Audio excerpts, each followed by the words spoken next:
안녕하세요, 알레트입니다. 중고등 서술형은 어린이 영어에서 말하는 자유서술과 다른 차원이라는 걸 주목하셔야 하는데요.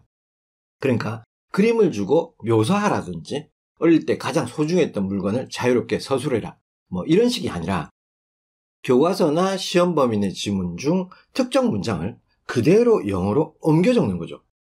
물론 한글을 주는 게 보통이고요. 그 중엔 약간의 지문 변형이 있을 수 있고요. 얼핏 보면 좀 쉬워 보이죠. 장문 실력 좀 있으면 쉽게 쓰겠네. 그쵸.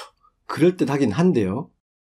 출제 의도에는 항상 문법적 요소가 있고, 또 그렇지 않다면 이 독해력을 기반으로 한 내용 파악을 중심으로 문장을 구성하는 능력이 필요하거든요. 그래서 막상 쓰려고 하면 잘 안 써지고요. 또 매겨보면 생각보다 많은 감점이 발생하게 되죠. 그렇다고 자유서술처럼 자기만의 창작 활동을 하다 보면 역시나 감점이 있을 수밖에 없는데요. 왜냐하면 본문 그대로 적는 걸 선생님들께서는 좋아하시고 또 그게 객관적 평가가 될 수 있을 테니까요. 그래서 서술형에 대한 공부 방식과 해결책을 미리 대비하지 않으면 고1 때부터 바로 현타에 좌절감이 막막 밀려들 텐데요. 어떻게 해야 할까요?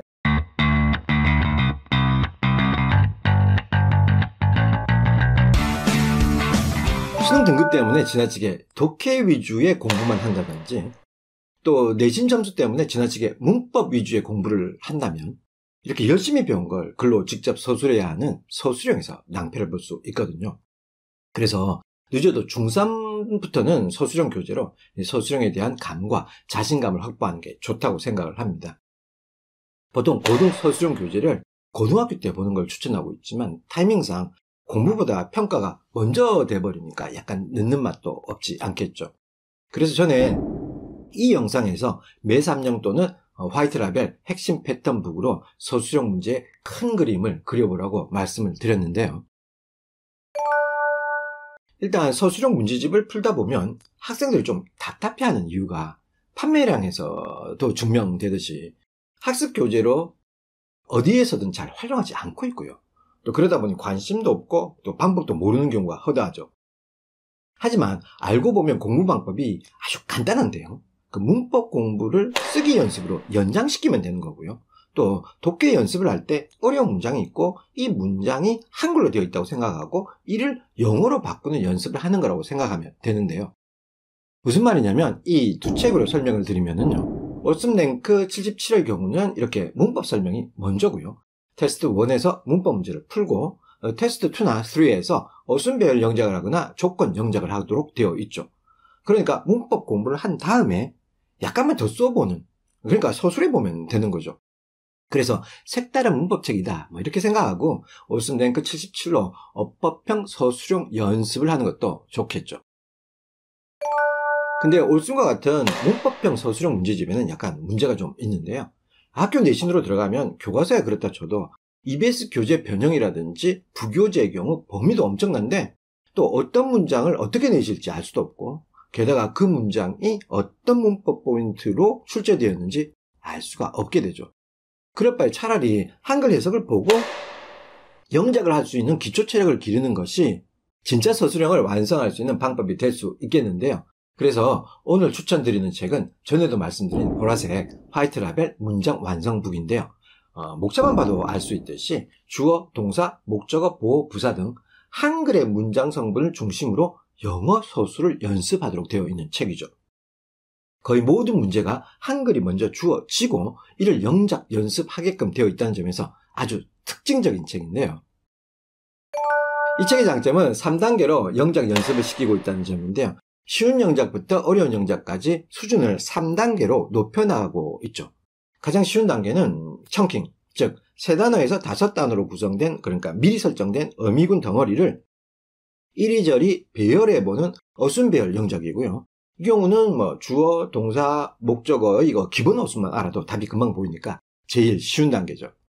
그 두 번째 단계는 모든 단어를 다 잘게 자른 다음 순서를 배열하는 어순배열 영작인데요. 이 경우는 아까보다 살짝 좀 복잡하죠. 이땐 한글부터 영어식 문장 성분으로 먼저 쪼개고 이를 영어로 영작을 해서 의미 덩어리로 만든 다음 어순배열을 해야 하죠. 관사나 전지사의 배치 등 좀 까다로운 요소가 가미될 수밖에 없고요. 마지막 단계는 몇몇 단어만 주어지고 조건에 맞춰 서술하는 조건 영작인데요. 이 경우가 가장 어려울 수밖에 없는 게 주어진 단어만으로는 완전한 문장을 적기엔 턱없이 부족하고 조건에 제시된 방식이 좀 까다로워서 적기에 힘들 뿐만 아니라 엄청 고민을 해야 하거든요. 여기서 중요한 건 엄청 고민하게 만든다는 거죠. 다른 말로 연습이 잘 되고 있다는 말이고요. 실력이 오르고 있다는 말이 되는데요. 또 이 책의 장점은 정답지 설명도 서술형의 감을 잡을 수 있도록 잘 되어 있다는 겁니다. 한글에다가 영어 기본 5형식을 붙여놓고 있죠. 즉 한글을 영어화시키는 연습을 하도록 되어 있다는 겁니다. 그리고 나서 이 책에서는 실전 연습을 위해 마지막으로 서술형 3문제가 있어서 이를 직접 풀면서 한 유닛을 마무리하도록 만들어져 있죠. 이 책으로 서술형을 연습하다 보면 출제 오더가 살짝 보이기 시작하고 또 막막 머리를 쓰면서 최선의 배열을 찾아내고 또 완벽한 문장을 구성하는 연습을 하면서 서술형에 대한 자신감이 생기게 되는데요. 게다가 한글의 표현을 영어로 고치는 일종의 팁 내지 요령이 조금씩 생기니까 내신을 대비할 수 있는 상당한 기본기를 쌓을 수 있겠죠. 최소한 감점을 조금씩 줄일 수 있을 테니까요. 공부를 하고 안 하고는 분명 큰 차이를 만들게 될 겁니다.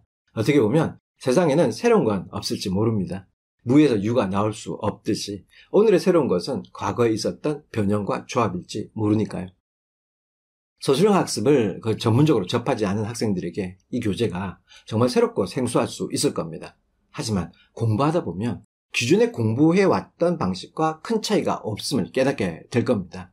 어쩌면 공부는 이 책 뒷페이지에 적혀있는 문구처럼 실력으로 여백을 채워나가는 과정이 진정한 공부일지 모릅니다. 끊임없이 부족한 부분을 실력으로 바꾸는 과정, 그게 공부인 거죠. 하지만 그 서술형 대비법이 또 있는데요. 서술형 전문 서적이 알고 보면 시중에 그렇게 많지 않은 걸 알게 됐는데요. 발굴이 필요한 거죠. 제가 이리저리 검색해서 한번 찾아볼게요. 좋은 책들이 많이 있을 수 있잖아요. 아니면 좀 더 많이 만들어졌으면 좋겠습니다.